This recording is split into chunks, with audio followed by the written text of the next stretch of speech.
தொட்டதெல்லாம் தொடங்கும் என்று சொல்வது இப்போது சிவகார்த்திகேயன் விஷயத்தில் உண்மையாகி இருக்கிறதா? மெரினா படம் தொடங்கி காக்கி சட்டை வரை அவர் நடித்த படங்கள் எல்லாம் வெற்றி படங்கள் தான்.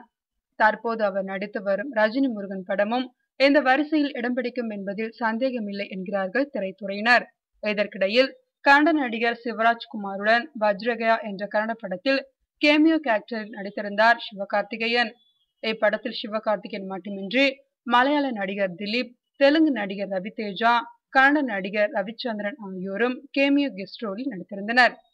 கன்னட சினிமா ரசிகர்கள் மத்தியில் பெரும் எதிர்பார்ப்பை உண்டாக்கிய இந்த வஜ்ரகயா ஜூன் 12ஆம் தேதி வெளியானது.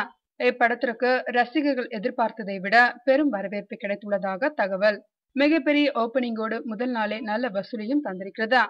எனவே வஜ்ரகயா திரைப்படம் சூப்பர் ஹிட் ஆகும் என்று எதிர்பார்க்கப்படுகிறது. இதனால் இப்படத்தில் நடித்துள்ள சிவகார்த்திகேயன் உள்ளிட்ட அனைவரும் மகிழ்ச்சி அடைந்துள்ளனர். இது குறித்து தன் மகிழ்ச்சியை ட்விட்டர் வலைதளத்தில் தெரிவித்திருக்கிறார் சிவகார்த்திகேயன்.